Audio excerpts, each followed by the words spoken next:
price gouging of crucial supplies.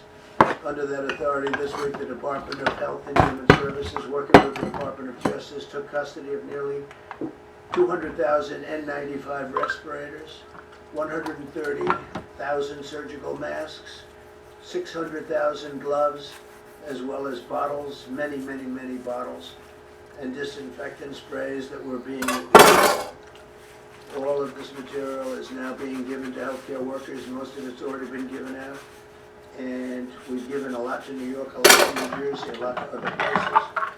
In addition, to ensure that healthcare workers in New York have the protective equipment they need, the federal government, in the name of the Department of Defense, is providing about 8.1 million N95 respirators, Department of Defense, and we've already given 200,000 of them to New York City. Mayor de Blasio needed them very badly, so we got them to Mayor de Blasio in New York City. We're very grateful. 8.1 million, and we're going to be increasing that number from 8.1 million to more.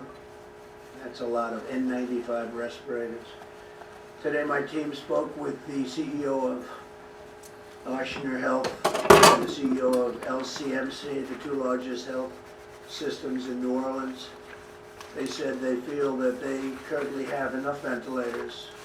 I think a lot of people are going to have enough ventilators and masks and appreciate what we did and all of the things we've been doing with them, working with them.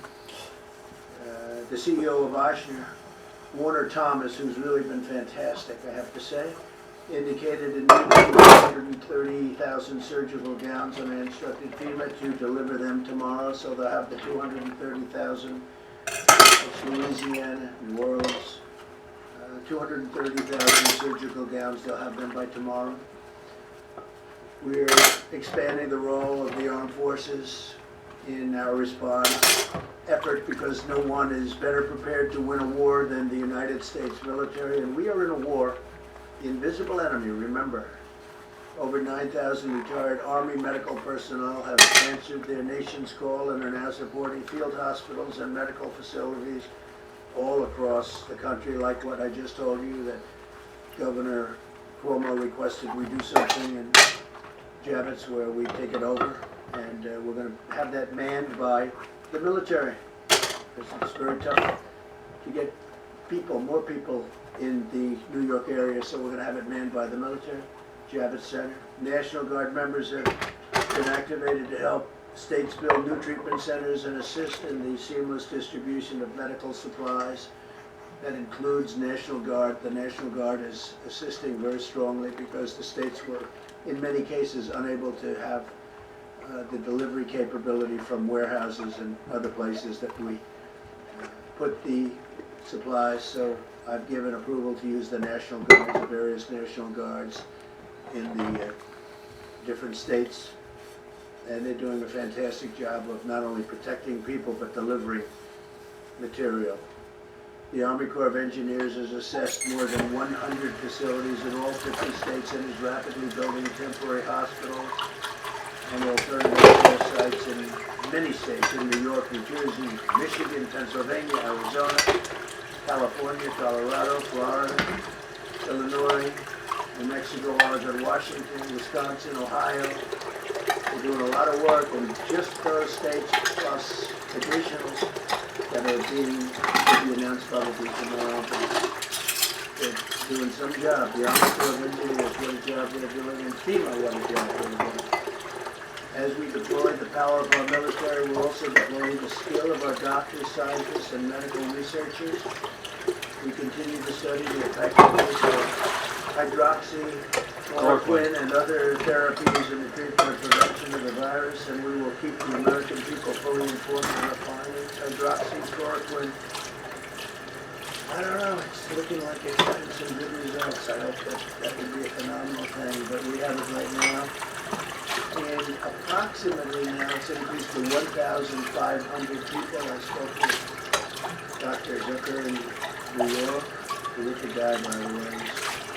Doing a good job, and I spoke to Governor Cuomo last evening and this morning. I've been there for about 3.5 days, but think, and with many other places it's being tested too. And we have a tremendous supply of it. We ordered it in the case that it works, and it could have some pretty big impacts, and we'll see what happens. My administration is also working to get relief to American workers and businesses in day one of the Paycheck Protection Program. As Kevin said, more than $3.5 billion in guaranteed loans have been processed to help small businesses keep their workers employed during the unprecedented time, And Bank of America has been incredible. Of the big banks, Bank of America has really stepped forward and done a great job. And then you have the community banks, your smaller banks, and we're already at $3.5 billion going out to incredible people.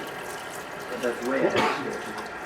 The SBA and the Treasury are working around the clock, and our banking partners are really incredible. And they're ensuring that the money gets to small businesses as quickly as possible, and then the small business in turn take care of employees that they would have had to let go, and now they'll keep them. And that's good. And then they're going to open for business, and they're going to have their employees, and we'll try and get back to where we were. Eventually, we're going to supersede where we were. The energy industry has been especially hard hit in the crisis. This afternoon, I met with Greg Garland of Phillips 66, Dave Hager of Devon Energy, Harold Ham of Continental Resources, Jeff Hildebrand of Hillcorp Energy, Vicki Hollop of Occidental Petroleum, Mike Summers of the American Petroleum Institute, Kelsey Warren of Energy Transfer Partners, Mike Worth of Chevron, and Darren Woods of ExxonMobil. I informed them that we will be making space available in the Strategic Petroleum Reserve to let American producers store surplus oil that can be sold at a later time. There's a tremendous abundance of oil, primarily because of the virus. The virus has just stopped demand of everything, including oil.